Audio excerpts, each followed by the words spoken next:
and towards we will providing be value yeah. to academic members. So thank you so much for giving us this opportunity. It's very gracious of you, and we're grateful. So Vivian is our executive director, and she is just extraordinary in what she does. We are so blessed to have her. So good to be.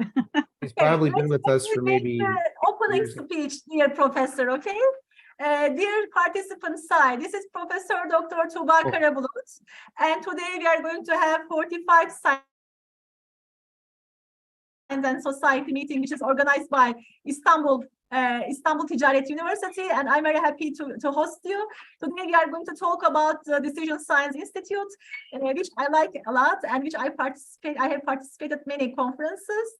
Actually, when I was in MBA program at Ball State University, I worked on the desk of Midwest Decision Sciences Institute several years ago in 1996. And it was an honor for me to host you in this webinar right now, and I would like to thank İstanbul Ticaret University to give this chance to me. Today we are with Professor Dr. David Dobrzykowski, and he is the president of Decision Sciences Institute.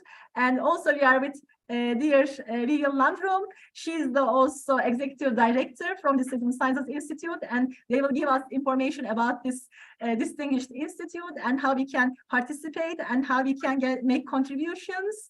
Thank you very much for coming. It's my pleasure to host you. Hi again. Well, thank you very much. That's very gracious of you. Thank you. We're thrilled to be here. So my name is David Dobrzykowski. I have the pleasure and privilege of serving as president of Decision Sciences Institute this year. I'm a professor at the University of Arkansas in the United States. I also have with me Vivian Landrum, who's our executive director, and she's really the big boss of the institute. And I'll just tell you that we're so grateful to have her because, she's been with us now since 2015 or so, right? 2016, right? 2016. So 7 or 8 years. And in that time, the Institute was doing very well as it was. But over that last 7 years or so, there's been another step up, improvement in both the slope and the intercept of performance. So thrilled to have Vivian with us today. The way we structure our presentation, and I shouldn't say the way Vivian has really structured our presentation, because she's done such a marvelous job with it, is that I think she's going to do roughly the first half of the talk, and then I'll join in for the second half of the talk. And certainly we're both happy to answer any questions that you might have. Does that sound fair, Vivian? Sounds good. How about everybody else? All good? All right. Okay. Well, I'll start off as David shared, and oops, now I'm not working. There we go. I've been with DSI since 2016, and it was my pleasure to come in and meet this wonderful group. And the first thing I discovered about this organization was, why are there lines on this? Can you all see these yellow lines? I apologize. Not sure where that came from, but what we wanted to talk to you today, our agenda is a little bit about who we are and what it is that we do as an institute, and then how we accomplish the goals and so forth of the institute itself. Then how we look ahead, what we plan to do on the future, and then we'll open it up to questions. So if you have questions, perhaps you just want to hold them until the end of the presentation, because it might be answered as we move along. So first I'll start off with who we are. And I think the history of DSI is so interesting because to me, it's just amazing that one gentleman in the decision sciences field back in the late 1960s, his name was Dennis Browig. He had an idea about forming an organization. So he literally wrote a letter. And this is a little bit of what he wrote in this letter, and mailed it out, stamps, typed it up, stamps and so forth, in April of 1968. And he mailed it to about 1,000 professors, faculty members who taught in the decision sciences field, sent the letter out and said, let's get together. What do you think? It's important that we establish some sort of an institute, they did come together. 25 people responded to this letter. They came together in Atlanta in November and created this institute. They called it the American Institute for Decision Sciences. They immediately formed an executive committee. So the letter went out in April, the executive committee and the name was adopted in November. And by December, we're already out in a collegiate magazine talking about this new institute that had been created. And I just think that's amazing. So those of you out there that have an idea about doing something, I think this is proof positive. You never know what's going to happen. Give it a shot. So here we are, the American Institute of Decision Sciences. Our acronym was AIDS. As we know, in the mid 80s, that became a name, an acronym affiliated with something not so positive. So we changed the name to the Decision Sciences Institute in 1986. What are we comprised of? Well, we have 5 chapters in the United States. We have one in the Midwest. We have one in the Northeast, the Southeast, Southwest, and the West region. And as Tugba mentioned, she's quite familiar with our region in the Midwest. That could give you an idea. They've been around for a long time. And then we also have chapters in international countries. We have one in China. We have one in Europe. We also have one in Qatar. And we have a chapter, Thailand is really coming along well. So we're hoping to see a little bit more from them to be a little bit more prominent in that region. Then we have a specific interest group. It's a special group that we have within the Institute that focuses on a very specific discipline. This is the Data Analytics and Statistics Instruction, DAISY, we call it. We have one gentleman that really spearheads this specific interest group, this SIG, and during our conferences, they form their own sessions and have a very nice following for this one discipline within the Decision Sciences Institute. How are we governed? Well, we're governed by a board of directors. I'm so grateful that we have David serving as our president this year. As you can see, we have representation from around the country and around the world on the board itself. And each of our board members represent and head up a committee that helps them to do the work that they're charged with. And each of our committees are given charges, things to help us improve the Institute as we go through the year. What's our membership like? Well, 20% of our membership is actually international. We have a little over 2,040 members this time. Our membership is based on an annual membership. So the date that you join the Institute, and you can go on the website, you'll see a join button, you fill out a nice little application. Our membership dues are based upon the region where you're based. So some of our countries have lower dues than some of the other countries. And then the day that you join, you have a 12-month membership, and then you'll get a renewal notice to join again for another year. So membership is annual. Let's talk a little bit now that you're joining the Institute, what do we actually do for you? So first thing we like to look at is what's the vision of the Institute. Gives us our direction, our guiding light. So we have this vision statement that we will be recognized globally as a scholarly professional association that creates, develops, fosters, and disseminates knowledge to improve managerial decisions. And I can tell you that this vision statement is looked at every couple of years by the boards, and we fine tune it a little bit. We look at it because we want to make sure that we're always keeping up with the times, keeping up with what's going on and what's important to our membership.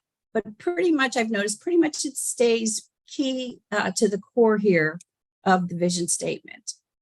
Now, along with the vision statement, we established core values, and the core values that we've created have actually come along within the last couple years. The board came together and decided these are the things that we look at that we feel are important to us. The first of that being service, that we exist to help others advance. in their careers and in their lives themselves. A connection. We believe that there is a power of community to lift people up. So we want to make sure connection is key for within our value system. Empathy. We recognize both the challenges and the opportunities that our members face. So we always want to keep that in mind. Growth. We power career growth via the resources we offer and the connections, again, that we make. And finally, diversity. We elevate opportunity and champion inclusive professional development. We've talked about who we are, what we do, and now, how do we accomplish all of these things that we just talked about? That vision, those core values, keeping our membership growing. This is where I'll let David come in there. Yeah, absolutely. Thanks so much, Vivian. Great job kind of kicking us off here. So, as you think through, that mission of, disseminating knowledge around managerial decision-making, and you think about those core values, really a great way to describe Decision Sciences Institute, I think, is as a platform. A platform for professors, scholars, researchers, teachers, in the various areas of decision sciences, pretty broadly speaking, whether it be using decision sciences approaches in operations management or supply chain management, information systems, or even across other disciplines like analytics and others within the business school, to come together and to all improve each other's situation, really, and to collaborate effectively on research, to share ideas around pedagogy and teaching, and ultimately advance the academic society, right? So in order to make that happen, there are several different mechanisms that we use. And the first, and probably the most kind of visible and noteworthy, is our annual national conference in November every year. Typically happens the week before Thanksgiving. And while we call it a national conference, the reality is it's really much more of an international type of conference. There are folks from around the world. I don't know how many countries each year are represented at the actual conference. I know we had that slide about membership, which is wonderful, but we have folks that come from all over. We have a little over 2,000 members, and they really strongly support the conference. So last year we had over 900 submissions. This year, I think we have a large number of submissions, which I think we'll actually talk about in a minute here, over 1,000, 1,100. So, it's really well supported by our members. And what's cool about the conference is that it certainly provides a major high visibility venue to present your research and to get feedback. But what's also, I think, even more rich about the experience is as you walk, through the conference venue, you'll see people, sitting huddled in groups of 3 and 4 and having a cup of coffee together. Or, if you go to a restaurant that's a block down the street, you'll see colleagues, having dinner together or breakfast together and networking in smaller, intimate groups. You'll even see groups, if you go to, the conference and you see restaurants or whatever, you'll see groups of, 20 and 30 people who come together as alumni from their respective institutions and have alumni gatherings there. So it's really just a great venue for gathering and networking and promoting the society and the institute. Then we also have chapters around the United States as well as globally. In the United States, we have 5 different chapters that represent the different geographic regions of the USA. Like Tugba, I was born as a Midwest member. Vivian and I were looking through it the last week, and I'm still a Midwest DSI member, even though I'm actually located in the Southwest, or I think, Southwest now. And this is so common. This is what Vivian and I were actually kind of chuckling about last week, is that so many of our members, well, they have moved to different institutions as faculty members. They really identify oftentimes with kind of their home region as being where they were a student.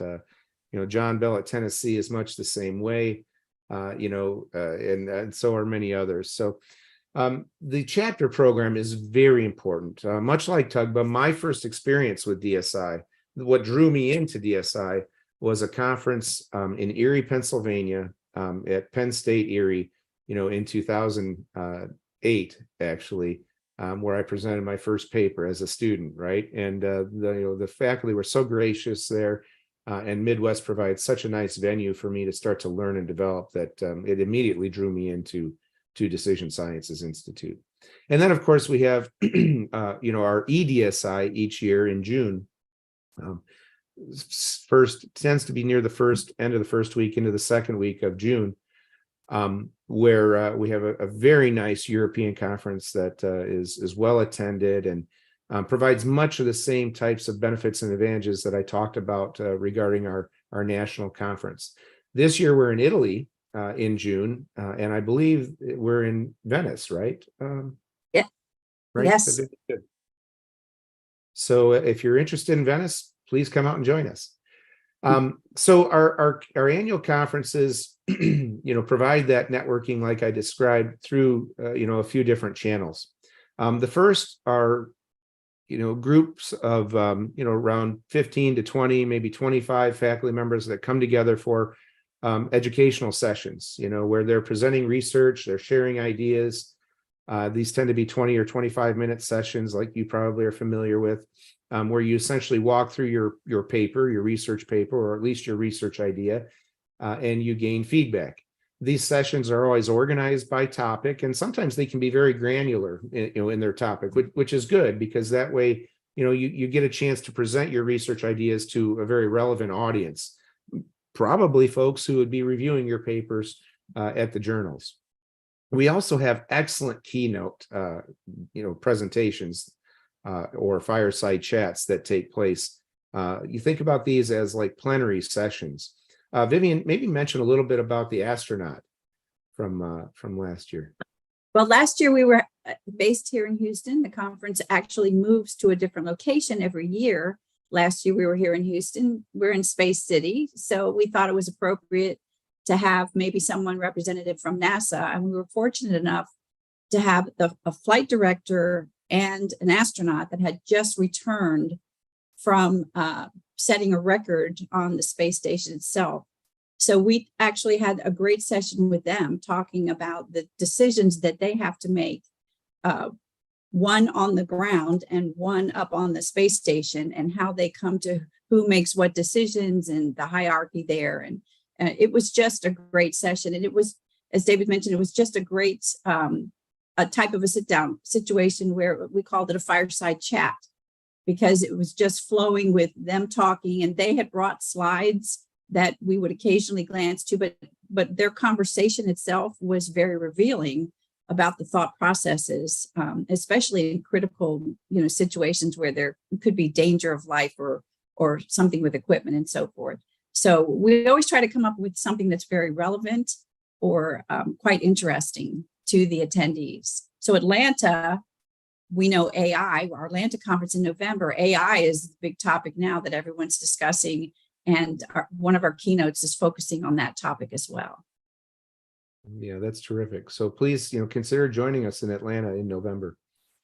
It's an easy, obviously, we try to pick cities that travel is reasonable. Travel, internationally is always a challenge, of course, but we attempt to pick larger cities where, perhaps, it might save you at least one flight, right?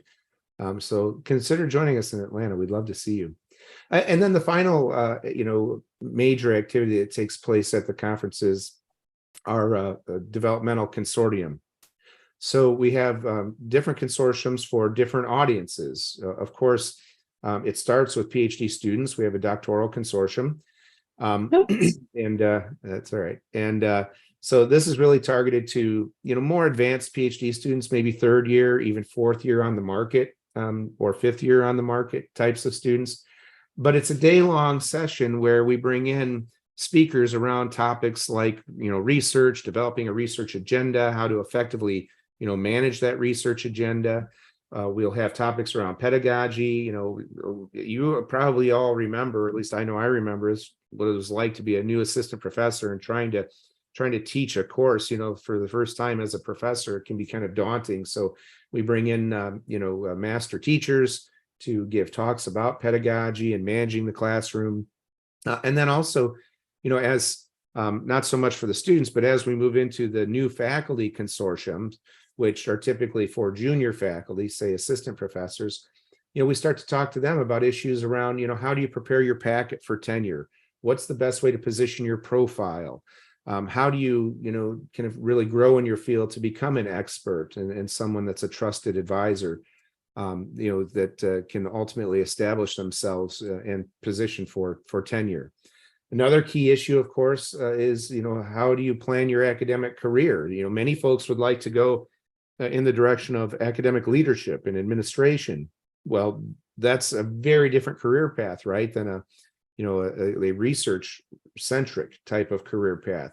It provides different kind of pitfalls and challenges and involves different strategies. So we bring in speakers like deans and associate deans from the various decision sciences areas who have grown through the ranks of, chair and associate dean and ultimately dean to talk about, some of the motivations for why you might want to pursue that kind of career. And then also, kind of carving out a pathway to navigate your way in those directions. While all that content is really useful, the reality is you're meeting people and you're building, many times what are lifelong relationships. I still have, email discussions and occasionally talk to people like Toy and Claudia, who I met, in 2008 at Decision Sciences.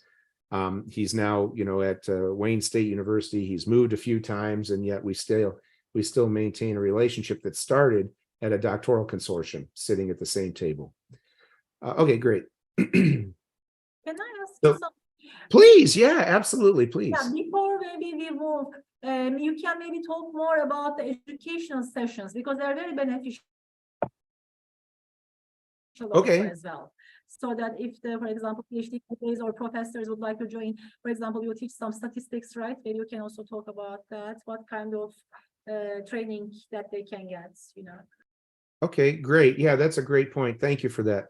So yeah, these sessions really kind of fall into a couple different categories. One would be a traditional research type of session where you have typically 3 or 4 presenters. They come up and they present a research paper in 20 or 25 minutes, right? But then there's a whole nother category that we would call PDWs, professional development workshops. And these are really useful because they give you an opportunity to, develop tangible, skills that you can use either in the classroom or in your research, or in other areas. So for example, the last couple of years, learning about AI has been very, popular. Learning about data analytics, both how to teach it and how to use it in your research, have been very popular topics. I've also seen, simulations presented where, you can either do a physical simulation in the class, like I use a capacity management simulation when I teach operations management and supply chain management, where I break the students out into groups of 2 and they manage an emergency department together. And they think about how many rooms do I need in my emergency department? What kind of skills, talents, and abilities in the staff do I need? What kind of technology do I need? So I'm able to, teach a session on the curvilinear nature of capacity when you think about performance. I'm able to teach, content around the difference between dedicated and flexible capacity and the advantages and disadvantages of each type, and walk them through some of the managerial decisions that you have to deal with, to keep your budget while trying to, match the capacity needs of your customers. Well, that's something I learned about at Decision Sciences Institute. I didn't know it existed until I went to one of these professional development workshops, and a faculty member was presenting that, and I thought, wow, that's really awesome. And I was able to learn and implement that. Same is true with online simulations. You'll see sometimes either vendors will sponsor a session, or faculty will simply, present on an online simulation that they're using. So it's really useful from the perspective of personal skill development for research, learning about, like I've done sessions at DSI. I think I did them in 2018 and 2019. That was so popular in 2018, they asked me to do it again. It was because the topic was popular, not because I am popular. But they wanted me to do a session around mediation and moderation testing in our research. So, we did that. There are sessions that have actually, command structures like in Stata or in Python. That this is how you do a 2SLS, the type of model to address endogeneity, or a fixed effects model to address endogeneity. Here are some of the tests around endogeneity that you need to be familiar with, or omitted variable tests and so forth. And here's the code for it. So I mean, it's really useful. It's content you can take home and use immediately. Does that help? Is that kind of what you were thinking about? Okay, cool. Great. Awesome. Thank you. So yeah, you're very welcome. So, beyond the sessions, then there are many other really important value added aspects of the value proposition, if you will, for the conference. The first is that we have a series of awards. Of course, we have what you would expect, like a conference best paper award for empirical research. We have a conference best paper award for analytical research. But then we also have, awards within each track, and I'll talk about the tracks in just a minute. So again, it's an opportunity for you to present your research, but also a good opportunity to get recognized when you're doing excellent research. It's very important, I think, for students and junior faculty, because let's face it, right? As you're preparing your tenure packet, it's helpful if you can point to external recognition of your research, right? So like I encourage all of my students, matter of fact, I got lucky. One of my students who is just doing excellent research won the best empirical paper last year.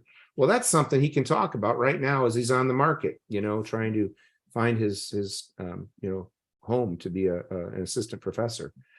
So I really encourage students and junior faculty to be as engaged as possible. I encourage all my students too to apply for the dissertation award. Back in 2000, when I was a student, I was actually a runner-up for the BUFA award, which is our dissertation award. And, that was 2009, 2010. And right before the pandemic, believe it or not, I don't know if Vivian even knows this, but in the 2019 conference, I had people still approaching me 10 years later saying, David, I was a judge on the BUFA award and I read your dissertation and it was really excellent. Now, they may not have great judgment because it was my dissertation, so by definition, it could not be excellent. But I appreciated the fact that, they remembered that. And I'm sure that along the way, in an anonymous way, these folks have helped me. They may have been reviewing my papers at journals or what have you. And so it all stemmed back to the fact that I was, applying for that dissertation award. So I encourage all of my students, please apply for these awards. It takes time, of course, it takes effort, but boy, it can really pay off, even if you don't win, because notice I didn't win, I didn't win. So I think that's really useful. We also have distinguished service awards that are really important, lifetime educator awards that are very prestigious, typically come near the end of a professor's career, as well as research-oriented career awards. We of course have our fellows, and fellows are long-standing members who have made major contributions to the Institute and who have also had accomplished research careers. So there are a number of ways to be recognized and a number of ways that we work very hard, not just to give individuals an opportunity for promotion, but also to strengthen the network, to strengthen and enhance the society. We also have exhibitors, so you see a picture there of Wiley. They're the publisher of our journals, both Decision Sciences Journal and Decision Sciences Journal of Innovative Education, our pedagogical outlet. You'll see a myriad of different vendors, again, promoting books, and ebooks, but also promoting, like I said, simulations that you can use in the classroom, software applications that you can use in your research, and so forth. We're very lucky this year in November, thanks to Anthony Ross, one of our board members. He's really spearheaded the development of sponsorships this year. And because of that, I'm thinking we're going to have a fairly rich, exhibitor type of session or area, and also a lot of support from, universities, which is great. And then, of course, kind of the piece de resistance of what we do at the conference is around placement. Most of us have gotten our jobs through some sort of connection at Decision Sciences, whether it be a conference interview like you see there, which are always really super awkward. I don't care where you're at, what conference you're at. Man, it's amazing that we set up these tables and we sit next to each other and we have job interviews, and then they just rotate like it's speed dating, on these 30-minute interviews. but they're so important. That's where I got my first job. My students are still doing this, still going to DSI for interviews, and so forth. And then, of course, as Vivian has on the slide here, networking, whether it be in large venues, like I mentioned earlier, or whether it be in smaller, more intimate groups. It's just a great way to build relationships and partnerships that frankly can benefit your research. So I remember, I'll just tell a quick story. I don't want to be too long, but I'm a professor, so it's hard not to be too long. But I'll tell just a quick story. So, I do healthcare operations and information systems research. And there was a lady who was really accomplished in that field in healthcare safety. Her name was Kathy McFadden. She was at Northern Illinois University. And around 2012, I saw her across the way at a ballroom that looked much like that center bottom picture there. And I approached her and I told her how wonderful I thought her research was. And I told her about how, I was doing related work in lean process improvement. And I would love it if she would be willing to consider co-authoring with me. And she looked at me and she said, David, I would love to work with you, but I'm always the bottleneck. I'm too slow. And I really just can't help you right now. So I walked away and I said, okay, that's fine. Thank you so much. I appreciate your consideration. And then the next year I saw her again and I went back to her again. I said, Kathy, please let me buy you lunch. Can I buy you lunch and pitch a paper to you? Okay. And describe this paper. I think you would be a huge contributor to it. My advisor, Mark Vondrams, would love to work with you and I on it. And I wonder if you would just consider it. So she let me buy her lunch. And that's when I went to a smaller kind of more intimate setting with her, of course. And I'll never forget it at TGI Fridays over a salad. My salad was it was a mess, right? It was going everywhere on the table. I was trying to show her these models and these papers and all this stuff. And she finally agreed to do the paper. And that was actually my second, one of my DSJ Decision Sciences Journals papers was with Kathy McFadden, right? So, these types of networking opportunities are just so useful and create lifelong relationships. She's retired now and we still communicate, frequently and so forth. So and I met you with DSI and invited you here, right? Exactly. Vivian and I would not be here if it wasn't for Midwest DSI at Ball State this last year. So I was so grateful to go to that and so grateful to see you there and create this opportunity. So maybe let's move to the next slide. Well, can I just share one comment in that same vein? How often, as I'm walking through the conference and listening to students who are in amazement because they just spied a professor of a paper that they had just read, and they never thought that they would be able to see him in person or have the opportunity just to go up and say, hello, I met so-and-so. And that happens all the time at the conferences. I'll see students come together and say, guess who I saw today? So I love to hear those comments as people are going through the conference. Yeah, that's so true. I've experienced that. I mean, as a student, and even as a junior faculty member, it's just so I have to appreciate, to meet with different people, networking. It absolutely is. It absolutely is. So here's our upcoming conference. Again, we have, 3 fundamental pillars.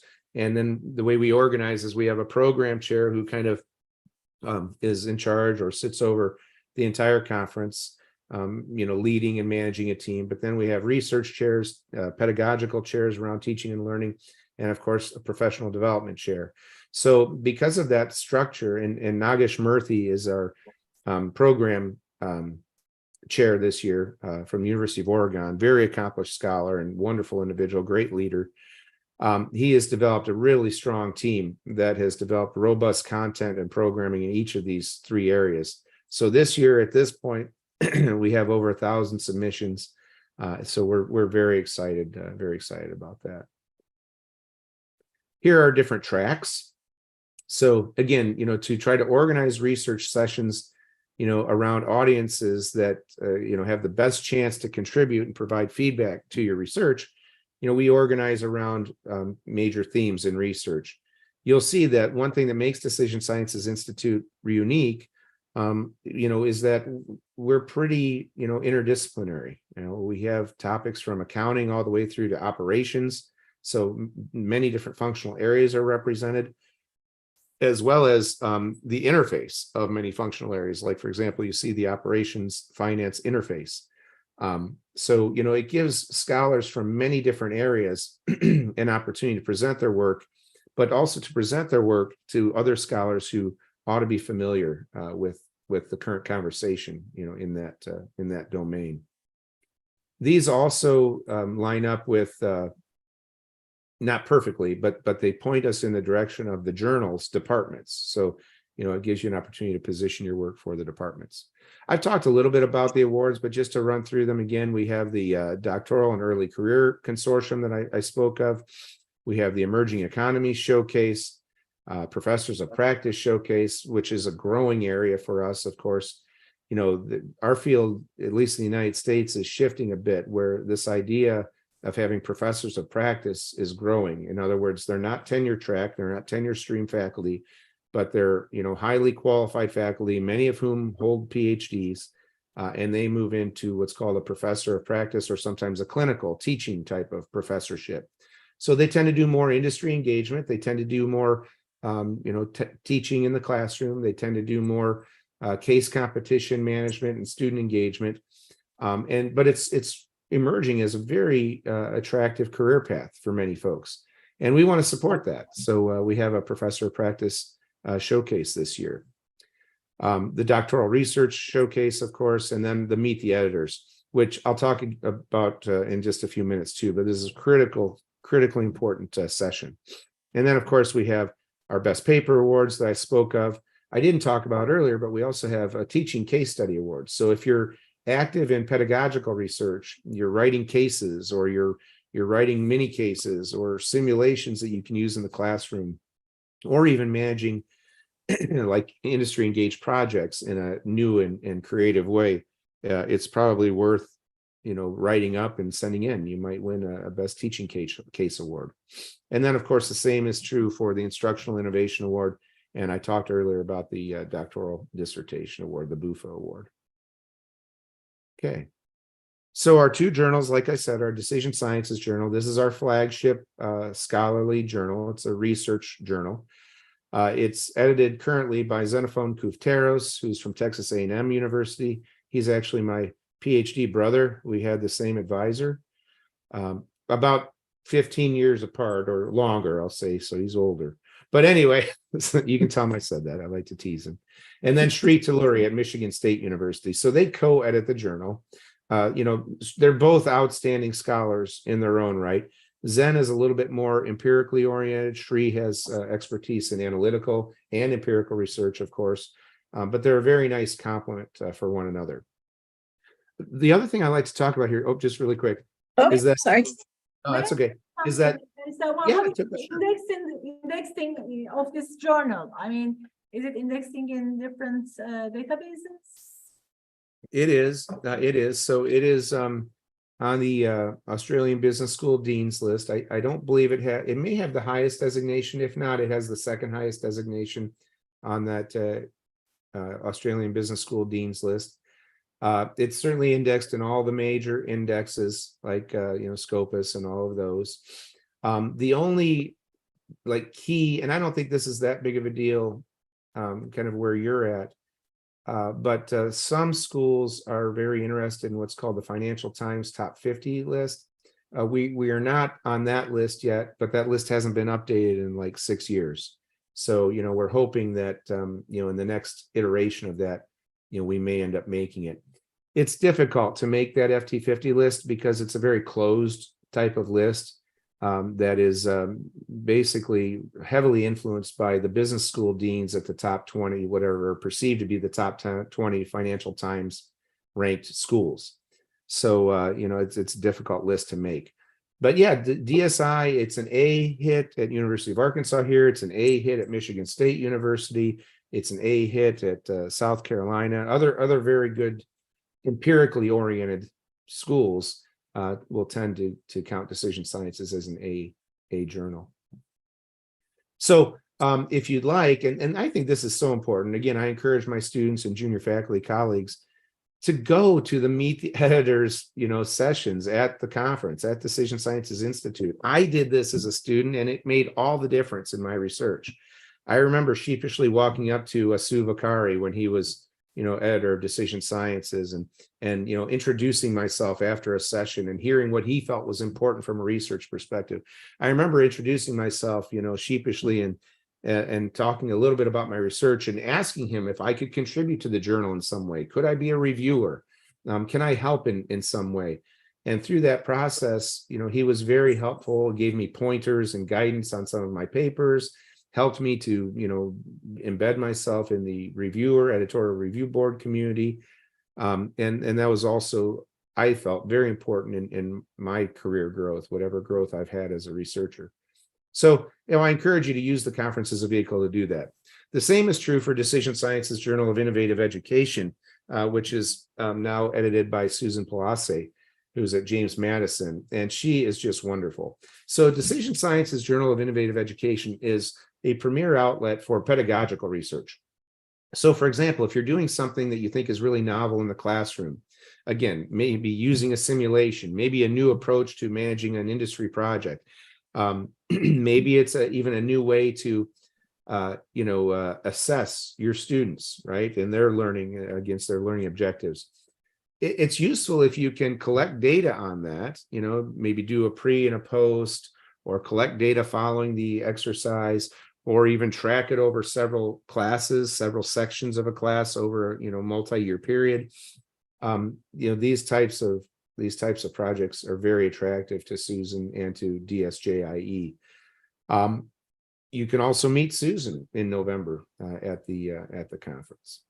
Yep. And of course, professional growth, is key to what we do in terms of, supporting our members. We do this through providing venues for continued development, of course, whether it be junior faculty, trying to help them through the tenure process, what to think about in a research statement, what to think about in a teaching statement, how to position yourself for tenure, or even before that, like I said, just in terms of job postings. I know my students are on DSI's job posting placement website every day. I saw it yesterday. I saw it with my own two eyes. So looking for jobs, and we'll be interviewing, as the slide says here, since September 1st, we've had 36 positions posted and 2 international jobs posted. Is it especially for the junior positions, or? No, not necessarily. There certainly are more junior positions naturally, just because that's the way the field seems to be, working right now. It seems to be trending right now. But for example, I saw that Indiana University in Indianapolis just posted a position for assistant associate or full professor. The same was true at Notre Dame. They have an assistant or associate position I saw listed. And Tennessee, I think, might have done the same thing, assistant or associate. So, there are fewer senior positions, but they do post here. Okay, so why don't we move on? And then looking ahead, great. So what's on the horizon here? Well, I'm very excited that I get to be president this year because it just so happens that our 5-year strategic plan has come up, and it's time to review. So we have engaged Jen Blackhurst, Dr. Blackhurst, Professor Blackhurst from the University of Iowa.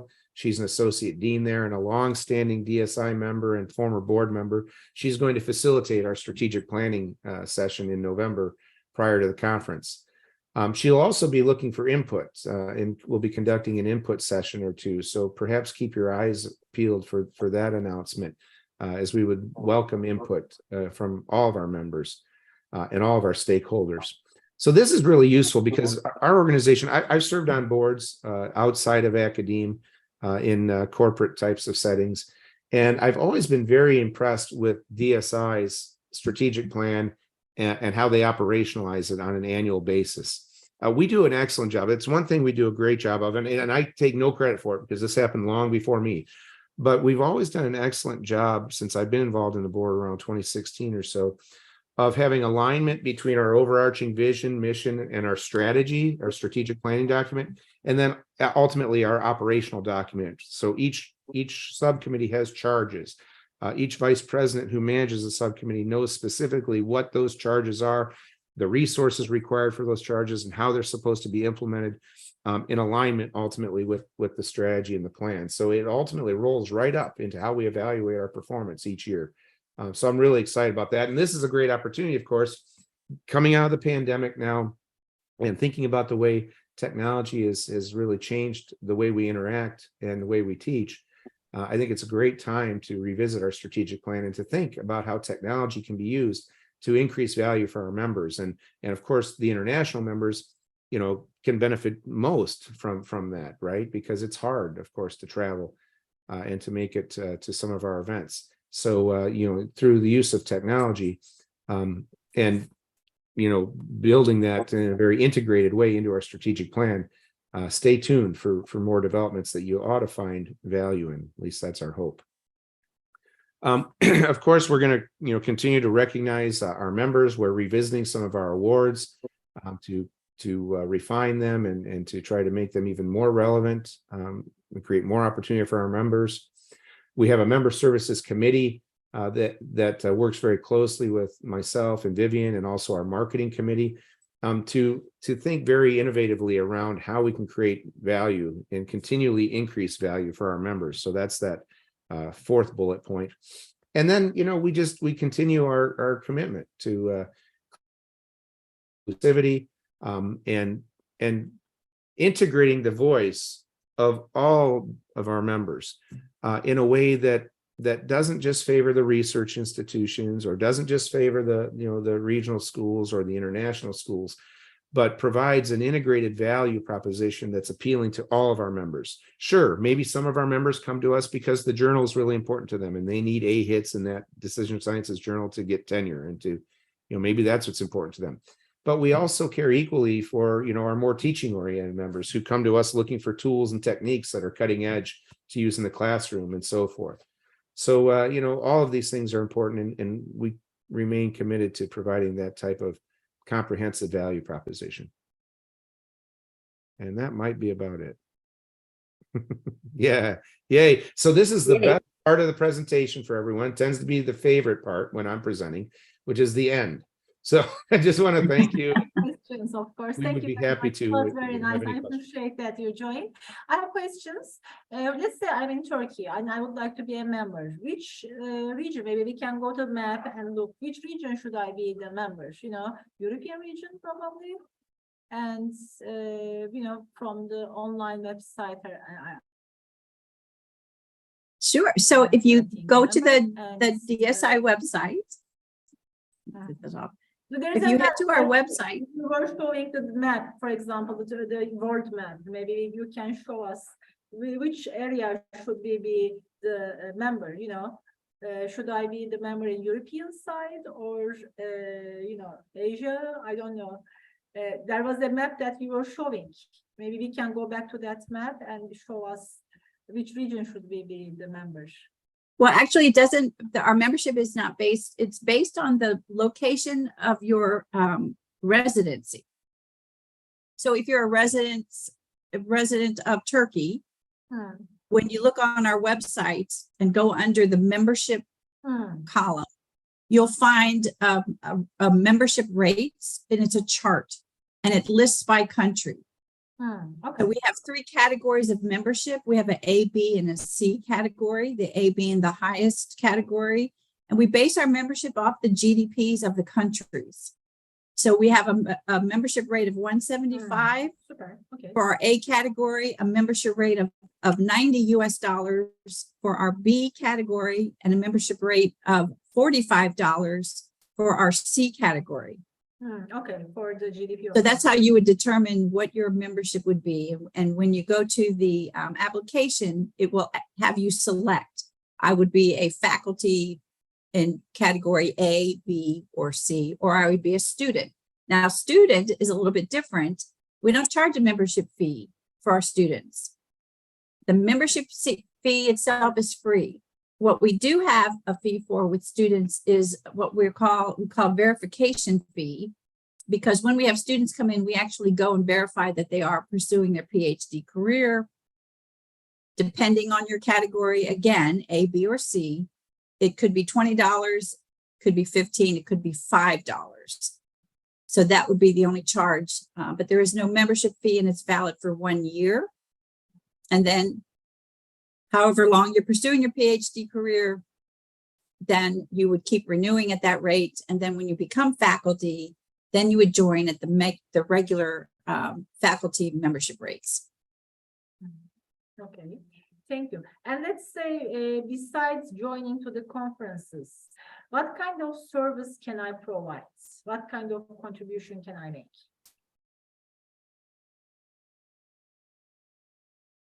To participate in the conference? You know, I mean, besides joining to the Yeah. conference, for example, I can be reviewer, right, for the conference. But besides that, what kind of services I can offer as a professor, for Absolutely. example? No, great question. Thank you for that. Yeah. So, the track chairs are always looking for session chairs. So, a great way to get started would be to be a session chair, which basically just means you come and you run one of the paper sessions, which means you would introduce the presenters, you would help to keep folks on time and that type of thing. You can also, and we strongly encourage it, if you have, a topic for a professional development workshop or even a panel, maybe you want to do a panel or a professional development workshop on, case study research or something. That's something we haven't seen in a few years. That would be wonderful, to have a facilitator organize a session around, ethnographies, case, and so forth. Or maybe you're doing something really cool, with, business analytics and AI in the classroom, and you'd like to do a topic around that. A session on Chat GPT and using Chat GPT in the classroom would be wonderful. So when you see the call for papers come out for the conference, please remember that there's also a complimentary call for workshops and panels that we would love to see you folks contribute to. I'm not that familiar with EDSI. Maybe Vivian, you can talk a little bit about getting involved in EDSI and how that could work. And actually, I think it's basically the same structure that you just talked about. Is it? They invite people, you can organize sessions. They ask people if you would like to volunteer to be a session chair. It's just at a smaller scale, but it operates about the same way. Okay, great. No, that's great. And as the chapter conferences as well. Yeah, Okay. that's exactly right. Besides the conferences, for example, do the members make some maybe online meetings so they discuss their research? Besides that, do you have these types of opportunity? I'm going to stop sharing so we can. There we go.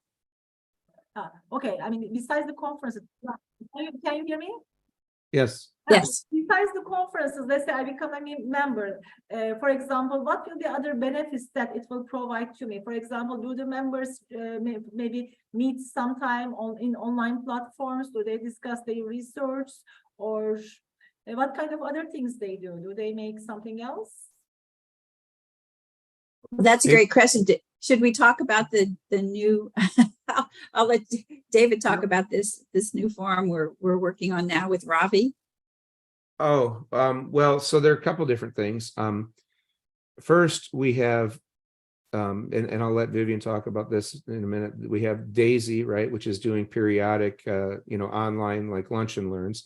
But we're also in the very early stages of creating a stronger social media presence, where we're thinking about doing a podcast and kind of pivoting what was Decision Sciences Insights, which was kind of like a newsletter on steroids. It was a very kind of, well-developed newsletter, trying to kind of bring it more into, an online type of podcast format that people might want to listen to. We're also considering doing short videos from our authors who publish in Decision Sciences Journal, and giving a 3 or 4 minute talk about their paper and the research that they've conducted. So that's all happening. What am I missing, Vivian? Well, oh, I don't know if we should share this now, or I'm going to go ahead and share it now, but we're going to launch it at the November conference. We're creating a doctoral student society. So the doctoral students have an opportunity to meet, and then they will be connected throughout the year with different projects, different initiatives that they want to put together that they feel are relevant, or like you said, sharing ideas or research together to further their careers. Yeah. We're always open to different ideas from members. That's what I love about this institute is people will come up with something and say, can we, I have an idea to do something. And we're like, let's do it. You know, how can we put that out there for the membership? If it's a value and a benefit for the members, we definitely want to talk about it. Okay, yeah, thank you very much. I'm going to share, of course, this YouTube link with Turkish professors as well. I have already shared with some professors. They will be watching it, I'm sure, after the webinar. And I hope you will have more members from Turkey, including me. Of course, I would like to be a member as well. Well, thank you for this opportunity to speak with you all. Look at which category I am and which region am I more appropriate. But I joined, as I told you, many DSI conferences from different regions like SETSI, NETSI, Midwest DSI, and Southwest. I also joined. So it was a great platform for me, and I met with this DSI when I was in US for my MBA in 1996. I worked, as I told you, as a graduate assistant on the desk of Midwest DSI. And right now, I'm honored that I'm hosting you, and we would like to see you in Istanbul. Maybe we will organize a conference in Istanbul in the future. That would be wonderful. I'm sure you have never done that, right? Not to my knowledge. I don't believe so. No, I don't think so. In the near future, maybe we can organize a conference by Bosphorus in Istanbul sometime, and we would like to see you whenever you want to come to Turkey in our university. We will be more than happy to host you. And if you need anything from Turkey, please let us know. It was our pleasure to meet with you, and I hope we will keep in touch. And if if you need anything from Turkey, please let us know. Thank you very much, once again. Thank you. Thank you for having us. Thank you. Thank you very much. Have a great day. Have a great day. Thank you. Bye bye. Take care. Bye bye. Bye bye.